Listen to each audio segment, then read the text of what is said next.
नमस्कार दोस्तों, स्वागत है आपका साइंस जर्नी में। आपने गौर किया होगा जब भी किसी धार्मिक से आप बात करेंगे वह अपने धर्म ग्रंथ की डींगे हाँकना शुरू कर देगा। एक मौलाना मुफ्ती हाफिज कुरान पढ़ने की सलाह देगा, उसकी खूब डींगे हाँकेगा, ऐसे जैसे कि आपने कुरान न पढ़ी हो तो आपने दुनिया की सबसे बड़ी भूल कर दी हो, ऐसे जैसे 1400 साल से पहले इंसान और दुनिया ही नहीं थी। उसी तरह एक ब्राह्मण संप्रदाय का गुलाम सेवक वेद की डींगे हाँकना शुरू करेगा। बात चाहे जो हो, उत्तर उसकी वेद से ही शुरू होगी और खत्म भी वेद पे ही होगी। वेद पढ़े हो? वेद पढ़े होते तो ऐसा ना बोलते। वेद में सारे उत्तर दिए गए हैं। वेद में ही विज्ञान है, वेद में ही ज्ञान है और वेद में ही अध्यात्म है। ऐसी डींगे सुन सुनकर अगर आप बोर हो गए हैं तो यह वीडियो आपके लिए ही है। इस वीडियो में वेदों की ऐसी खाल खींचकर उतार दी जाएगी और फिर आपको वेद का असली चेहरा दिखाया जाएगा। सबसे पहला सवाल तो यही उठता है कि वेद को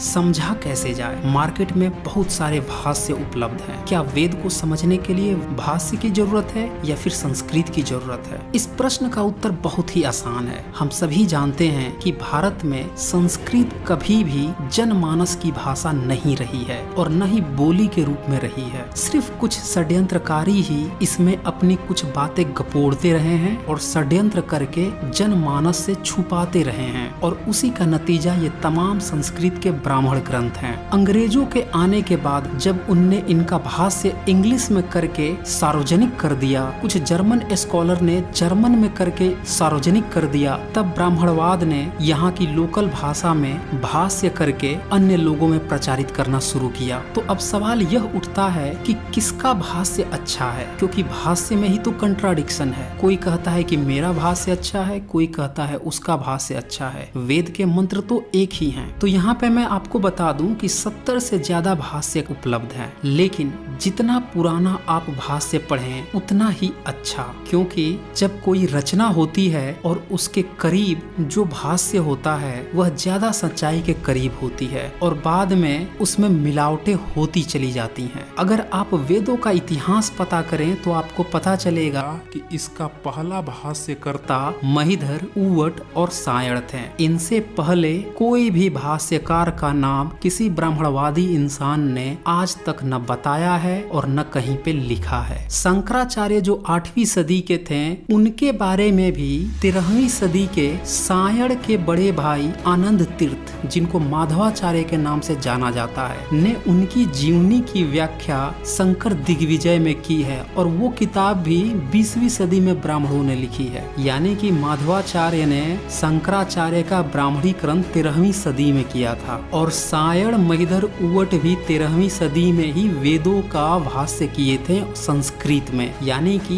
वेदों की रचना 13वीं सदी के करीब में ही हुई थी या उससे थोड़ी पहले हुई थी, क्योंकि भाष्य की जरूरत तभी पड़ती है जब रचना हो। और अगर आपने वीडियो 102 यानी कि पिछला वीडियो देखा है तो आपको समझ में आ गया होगा कि वेदों की रचना कैसे और कब हुई थी। चूंकि वेदों की खाल सिर्फ एक वीडियो में नहीं उतारी जा सकती है, इसीलिए मैं इस पे कई सारी वीडियो बनाने वाला हूँ। और आज की वीडियो में मैं दिखाऊंगा कि किस तरह वेदों में मांसाहार है, पशु हत्या है और उसे पकाकर खाने और देवताओं को भोग देने का प्रावधान है। और साथ में मैं यह भी दिखाऊंगा कि आधुनिक भाष्यकार कैसे उसी मंत्र की लीपापोती करके मांसाहार को शाकाहार भी बनाने का असफल प्रयास कर रहे हैं और बुरी तरह से वह एक्सपोज भी हो रहे हैं। इसके लिए मैं आपको 3 तरह के भाष्य दिखाऊंगा। एक भाष्य जो संस्कृत के प्रकांड विद्वान डॉक्टर सुरेंद्र कुमार शर्मा अज्ञात जी ने अपनी किताब क्या बालू की भीत पे खड़ा है हिंदू धर्म में दिखाया है। दूसरा भाष्य आचार्य वेदांत तीर्थ के द्वारा की गई किताब से दिखाऊंगा और तीसरा भाष्य गायत्री परिवार के द्वारा लिखे गए वेद भाष्य से दिखाऊंगा। इसमें से गायत्री परिवार और वेदांत तीर्थ आधुनिक भाष्यकार हैं, इसीलिए इन दोनों ने काफी लीपापोती की है। और जो सुरेंद्र कुमार शर्मा अज्ञात जी हैं, इन्होंने महिधर, उवट, सायण और जो प्राचीन भाष्यकर्ता हैं उनके आधार पर भाष्य को दिखाया है। वेदों में इतनी वाहियात और घटिया बातें लिखी हैं, यह उन लोगों के मुंह पर तमाचा है जो बोलते हैं कि वेदों में मांसाहार नहीं है। ऋग्वेद 4th मंडल के 18 सूक्त के 13 मंत्र में लिखा है, हमने जीवनोपाय के अभाव में कुत्ते की अतड़ी को पकाकर खाया था। हमने देवों में मध्य में इंद्र के अतिरिक्त अन्य देव को सुखदायक नहीं पाया। हमने अपनी भार्या को असम्मानित होते देखा। इसके अनंतर इंद्र हमारे लिए मधुर जल लाए। अब यह सुरेंद्र कुमार शर्मा जी की किताब से था। अब मैं आपको दिखाता हूँ वेदांत तीर्थ ने अपने ऋग्वेद भाष्य में इसी मंत्र का क्या भाष्य किया है। उन्होंने लीपापोती करते हुए लिखा है, भूख से पीड़ित होकर हमने अभक्षणीय श्वान की अतड़ियों को भी पकाया। अब यहाँ उनने कुत्ते की जगह श्वान लिख दिया है, लेकिन फिर भी वह इस बात से इनकार नहीं कर पाए हैं कि उन्होंने अभक्षणीय श्वान की अतड़ियों को पकाया, यानी यहाँ मांस पकाने की बात तो हुई ही है। आइए इसका वेरिफिकेशन मैं आपको गायत्री परिवार के ऋग्वेद भाष्य से कर देता हूँ। इसमें लिखा है, हमने क्षुधा से पीड़ित होकर कुत्ते की अभक्षणीय अतड़ियों को भी पकाया। तो यहाँ आपने देखा कि इसमें भी कुत्ते की अभक्षणीय अतड़ियों को भी पकाया। सीधी सी बात है कि यहाँ गायत्री परिवार जो कि पूर्ण रूपेण से शाकाहारी का प्रचार करते हैं, इन्होंने तमाम मांसाहार के मंत्रों को शाकाहार में बदलने की कोशिश की है, शब्दों का बलात्कार करके। फिर भी इस मंत्र में से मांसाहार को नहीं हटा पाए हैं। इससे आप समझ गए होंगे कि वेदों में जानवरों को मारने नहीं बल्कि उनको पकाने की भी बात हो रही है। और जानवर को पकाता कौन है? जब आप उसको खाने वाले हो या भोग लगाने वाले हो। बाकी आप लोग समझदार हैं। ऋग्वेद के प्रथम मंडल के 162 सूक्त के 3rd मंत्र को देखिए। इसका अनुवाद में डॉक्टर सुरेंद्र कुमार शर्मा अज्ञात जी लिखते हैं, सब देवों के लिए उपयुक्त छाग यानी कि बकरा पूसा देवता के ही अंश हिस्से में पड़ता है। इसे शीघ्रगामी अश्व के साथ सामने लाया जाता है। अतएव त्वष्टा देवता के सुंदर भोजन के लिए अश्व के साथ इस छाग से सुखाद सुखपूर्वक खाने योग्य पुरोडास तैयार किया जाए। सुना आपने? बकरा और घोड़ा खाने की बात हो रही है। और पुरोडास का मतलब है कि यहाँ घोड़े और बकरे को पकाकर जो चीजें तैयार की जा रही हैं। इसी मंत्र का अर्थ बदलते हुए पूरी लीपापोती करते हुए वेदांत तीर्थ अपने भाष्य में लिखते हैं, बलशाली अश्वों के आगे जब यह अज लाया जाता है तब यजमान उस अश्व के साथ अज को प्रिय लगने वाले पुराडोस आदि का भाग देकर यशस्वी होते हैं। देखिए इनने यहाँ से उस शब्द को ही गायब कर दिया और सीधे लिख दिया कि अश्व और अज को प्रिय लगने वाले। अब बताइए यहाँ पे इस पूरे 162 सूक्त में घोड़े और बकरे के पकाने की बात चल रही है और यहाँ पे ये बता रहे हैं कि उन दोनों को जो प्रिय लगता है। अब कौन सा ऋषि है जो यज्ञ हवन कुंड कर रहा होगा और वो चेक कर रहा होगा कि घोड़े को और बकरे को क्या अच्छा लगता है और उसका पुरोडास तैयार कर रहा होगा। देखा आपने? इस तरह से शब्दों का बलात्कार करके जो आधुनिक भाष्य करता है वो वेद से मांसाहार को शाकाहार दिखाने का प्रयास कर रहे हैं। और ऐसा ही कुछ किया है गायत्री परिवार ने अपने भाष्य में। उनने भी लिखा, यह अज जब बलशाली अश्व के आगे लाया जाता है तो श्रेष्ठ पुरुष इस चंचल अश्व के साथ अज को भी सबको प्रिय लगने वाले। देखा आपने? वहाँ वेदांत तीर्थ ने लिखा था कि अश्व और अज को प्रिय लगने वाले, और यहाँ पे ये लिखते हैं सबको प्रिय लगने वाले पुराडोस आदि का भाग देकर उत्तम यश प्राप्त करते हैं। तो देखिए यहाँ पे घोड़ा और बकरा दोनों है, पुराडोस भी बन रहा है और सबको भाग भी दिया जा रहा है, लेकिन आपको कोई क्लियर मैसेज नहीं मिलेगा कि इन्हीं दोनों को पकाकर पुराडास बनाया जा रहा है। तो इस तरह से शब्दों को हेर फेर करके मांसाहार को शाकाहार बनाने का प्रयास किया जाता है। और तभी आपने सुना होगा कि कुछ वैदिक गपोड़े बोलते हैं कि बताओ बताओ वेद में कहाँ मांसाहार दिया हुआ है। तो इसीलिए मैंने कहा था कि अगर आपको सत्य जानना है तो जो रचना काल है उसके शुरुआती भाष्य हैं महिधर,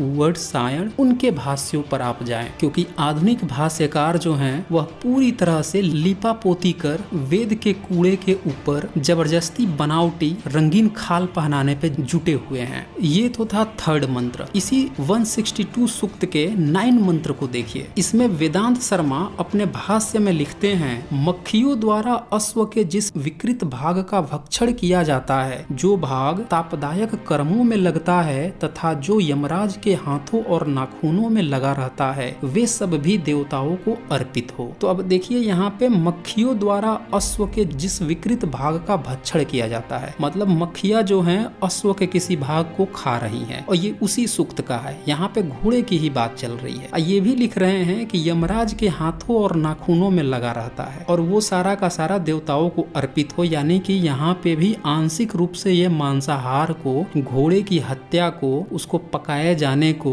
ये बचा नहीं पाते हैं। और इसी का भाष्य डॉक्टर सुरेंद्र कुमार शर्मा जी ने लिखा है, अश्व का जो कच्चा ही मांस मक्खी खाती है, काटने या साफ करने के समय हथियार में जो लग जाता है और छेदक के हाथों तथा नखों में जो लग जाता है, वह सब देवों के पास जाए। तो इससे आपको साफ पता चल गया होगा कि यहाँ पे अश्व के कच्चे मांस को मक्खी खाती है और उसी के काटने के जो हथियार है उस उपकरण की बात हो रही है। और छेदक यानी कि जो पुरुष है जो यह काम कर रहा है, उसके हाथों और नखों में जो खून या जो भी मांस लग गया है उसकी बात हो रही थी। अगर अब भी आपको संदेह रह गया है तो इसी का अगला मंत्र पढ़ें, यानी कि 10वां मंत्र। इसका डॉक्टर सुरेंद्र कुमार शर्मा जी भाष्य में लिखते हैं, उदर का जो अजीर्ण अंश बाहर हो जाता है और अपक्व मांस का जो लेस मात्र रहता है उसे छेदक काटने वाला व्यक्ति निर्दोष करे और पवित्र मांस देवों के लिए उपयोगी करके पकावे। इसका लीपा पोती करते हुए वेदांत तीर्थ अपने भाष्य में लिखते हैं, वेरीफाई कर लीजिए, यज्ञ कुंड के गर्भ से अधपचे हवि रूप अन्न की जो गंध निकल रही है उसका समन उत्तम